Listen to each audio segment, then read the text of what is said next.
Hi, Shani. How are you? I'm good. How are you? Just trying to get my screen set up. Yeah, I'm fine, thanks. Good, good. My guest this month is Ruth Storm, who, among other things, has skied to the South Pole and joined our tour across the Himalayas last year. So I hope you enjoy this episode. Maybe if we could start, could you tell everyone your name, where you're based, and which of the TDA tours you've done? Sure. My name is Ruth Storm. I have been based in London, but this year I'm moving to Switzerland, have moved to Switzerland. So I'm based mainly here now in the mountains. And I've done 4 TDA tours, starting with 2 sections of the Tour d'Afrique in 2007. And then I did the full Silk Road in 2016. And then last year in 2019, I had a bumper year. I did Madagascar and the Himalayas. Like even before you did the tours with us, you've led quite an adventurous life, and you've also lived in different parts of the world. Did you want to tell people a little bit about your other adventures? My other adventures, sure. So, I'll start with cycling since we're talking about cycling. So I had to add up for a presentation I was doing the other day how many kilometers I'd cycled around the world. It came to about 35,000. Wow. So I've probably done maybe 20 of those with TDA, I guess. And the rest I've done, I do a lot of solo cycle touring. I've cycled with some friends that I've met on TDA, and other friends. And but then the other things I think you might be referring to, I've got into polar expeditions about 10 years ago, and I did an expedition to the North Pole called a Last Degree. So you fly from Svalbard in Norway up to a Russian base, which is based on the polar ice every year for a few weeks. And you ski 89 degrees to 90 degrees to the North Pole. When I did that, I met a Canadian guide at the North Pole and subsequently joined him on a full expedition to the South Pole. I did that 2 years later, and we skied from the edge of the continent to the South Pole. And then after we did that, that was about 1,000 kilometers. Took just under 6 weeks. Okay. And after I did that, I joined another woman, and we explored an unexplored area of Antarctica in the Ellsworth Mountains, and we went climbing, and we climbed 4 unclimbed peaks altogether, which was enormous fun. Really good adventure. Yeah, that sounded really interesting. So how do you go about in Antarctica finding mountain ranges that first are accessible in some way and deciding which ones to climb, and very interesting to be able to say that you were the first to climb. Was it 4 of them? So how do you go about that process? Well, yes, exactly. So in Antarctica, there's one commercial base, and it's run by an American company called ALE, Antarctic Logistics. So here's a plug for them. And they support private expeditions to Antarctica. And so they supported our expedition to the South Pole. And then they suggested to me, because I wanted to do some climbing, that they had another woman there, a guide, who wanted to go and explore some of the unclimbed peaks around their main base at Union Glacier. And so that's what we did. We took, she'd scouted out an area like a horseshoe of mountains that hadn't been climbed. And we took snowmobiles. It took us about a day to get there, across a really big glacier.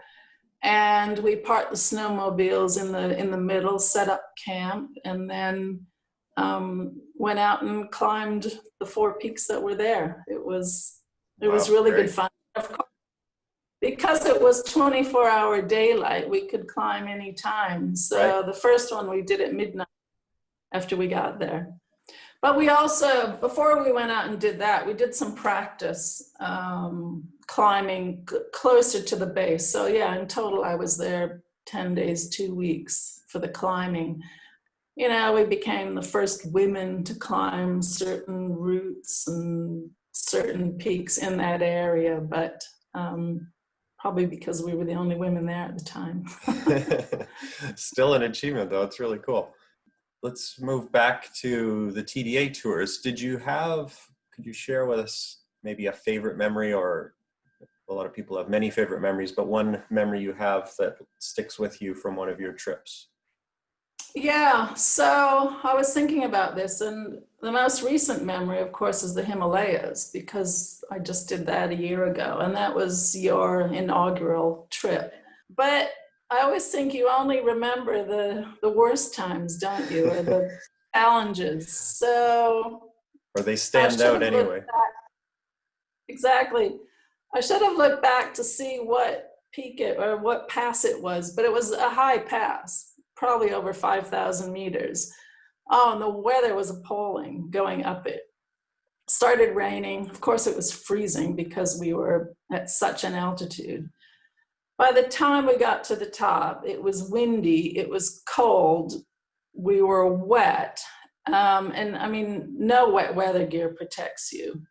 And all I could think of was I need to get off this pass because I need to get down to get warm. And of course, on the way down, it started hailing and sleeting. Ooh. So going through the hail, which actually hurt, but I was so cold, I couldn't stop because I knew I needed to drop altitude to get warm. And what is it about the Himalayas or the other trips that you've done with us that makes you want to come with us with a company? Is it the logistics or the safety, or what's the main thing that, because you've obviously got the ability to do it yourself, you've done independent cycling and climbing. So what is it for these trips? So for those trips, good question. Probably all of that: support, safety, friends, people who want to do it. You know, right. I struggle to find people who want to do those things with me amongst my own friend group. So, you know, and on TDA tours, I mean, you meet people like you that you'd never meet if you didn't, you know, go on a TDA trip. So I've got now like-minded friends, you know, around the world that I could easily hook up to cycle with or hike with. When you ask me, you know, what's the attraction of the TDA tours, I've learned that mainly it's the people. So you, in your professional life, if you don't mind me asking, you do, what would you call it, professional coaching or executive coaching and consultancy, is that right? I do what I call business coaching. Okay. So because I worked in business for 25 years, I now coach leaders and teams of businesses.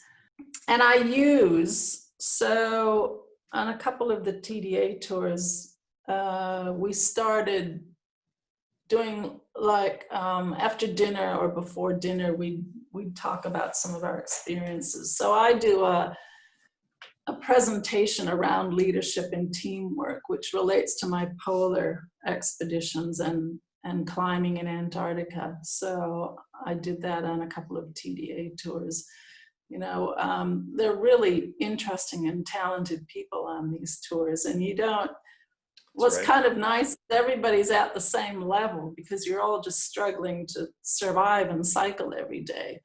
But everybody else has another life, which is very interesting to hear about. but I'm always interested with TDA about what I call expedition behavior. So how people behave on a tour like that. You know, are they good team members? Are they supportive of other people? Are they, you know, do they follow the leadership? Do they speak up against the leadership? Are they, Right. you know, in good moods? Are they in bad moods? You know, do they participate, or are they loners? And I'm always interested in the group dynamics. So in the back of my mind, I'm always watching the people in the group and what happens and how it works and who, you know, associates with who. I just find that fascinating, the whole people dynamic. Absolutely. Like, I'm sure you can imagine, as organizers, it's very, very important to us as well.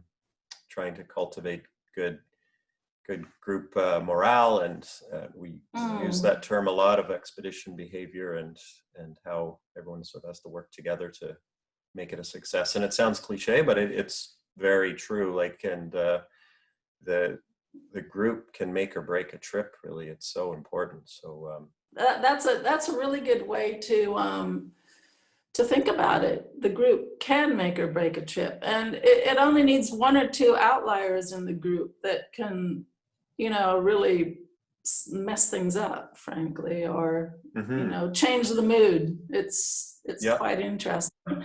You've done some work in microfinance, and years ago when you did the Tour d'Afrique, is it right that you visited a few of the projects that you were working on? Yeah, that's true. Yes, I did. So when I did the Tour d'Afrique, I raised money for, so long ago, I have to remember, 3 microfinance projects. One was to do with women in business through a church that I was associated with in Dar es Salaam in Tanzania. Another one was called Africa Now, where they supplied farmers with microfinance. I mean, it's an area I'm really interested in because my main career was in private equity, venture capital.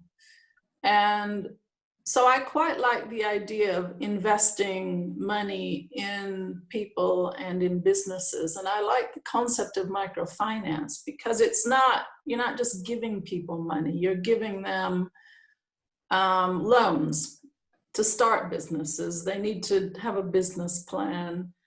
You know, people feel more worthwhile if you're giving them a loan and they have to repay it rather than just being given money. So, you know, they're held accountable for it. Okay, next question.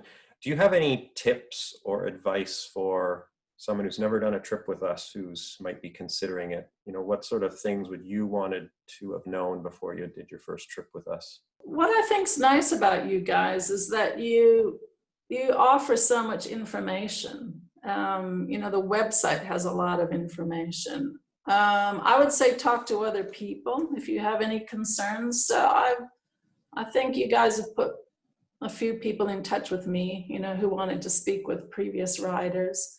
It's good advice. We always try to suggest that to people, and I'm always surprised that very few take us up on the offer to speak with a former participant. But I imagine that's very helpful, just to get that firsthand information, and not hearing it directly from us as the company, but hearing it from someone who's a cyclist on the trip. Exactly. Yeah. Do you find after one of our trips, or not even just our trips, like a big expedition like the one you did at the South Pole, does it take you time to readjust to life back home, and well, now it's Switzerland or wherever you were living? Yes, definitely. It's you know, when you go on a trip, if you know you're going for a month or 5 months or whatever, you're kind of in tune with that time scale. So by the end of the month or the 5 months, however long it is, you're ready to go home.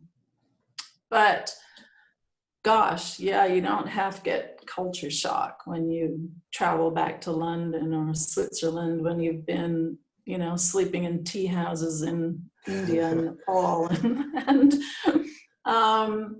But I mean, it sure teaches you skills that, you know, you Absolutely. can use the rest of your life. And that's what I always think about. I think of some of the, you know, the awful places where I've had to sleep, or, you know, things I've had to eat, or places I've been that are just appalling. And then if something goes wrong in my, you know, everyday life, I think, well, what is my problem? You know, Yeah. there's no problem here. Like there's obvious culture shock when you head to a new place, but it seems almost more manageable in some sense. But when you return to what you've lived your whole life in, then you're faced with that comparison of what you've just been in, like where you, a lot of the times on our trips, you're living more of a simple life, you know, camping and, Yeah. you know, not having a lot of luxuries. So it's just, I don't know why I said it's just interesting anyway. Yeah. No, I agree. And I think it just puts everything into perspective to go on any of these trips. It just puts your whole life into perspective, and what matters and what doesn't matter. Yeah. And how's it looking for next year? Give me the inside. Sure. I'm thinking about South America next year, but I don't know. I kind of don't want to sign up and then have it canceled, because it's such it's a big commitment, as you know. It's a huge one, 5.5 months. Well, we talk about it every day, every week. Trips like this, South American Epic for next year, it's still possible. The chances are narrowing, I think, for that full trip, just because the extent of it, and as we watch, you know, the progress of vaccines, and you sort of put 2 and 2 together, it's looking less likely. But what we would do, I think, if that wasn't able to run, is we would still run the Patagonia portion of it. It's about a month from Santiago to the end. And anytime we're pretty confident that definitely for the second half of the year, we're more hopeful that if one particular trip can't run, we'll have something else that we should be able to. So we'll still have a lot of tours for next year. It's just going to be a little more in flux until, you know, it'll continue to evolve. And that's partly why we've made the registration fee a little more flexible. So if you wanted to sign up for the South American trip, it's still non-refundable, but you could transfer that registration at no charge to another trip for another year if you wanted. So that's an option. Yeah. But yeah, that's what it is. You know, I think we used to all be so used to predictability in the Western world, but everyone's quickly adapting to a world where nothing's predictable anymore. Yeah, exactly. Yeah, exactly. Well, I think you guys are going to have a massive pent-up demand.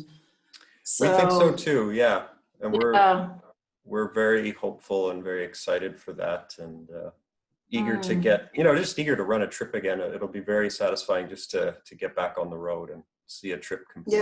Yeah. Well, thank you so much, Ruth. I really appreciate it. And all right. Okay. Take care. Bye-bye.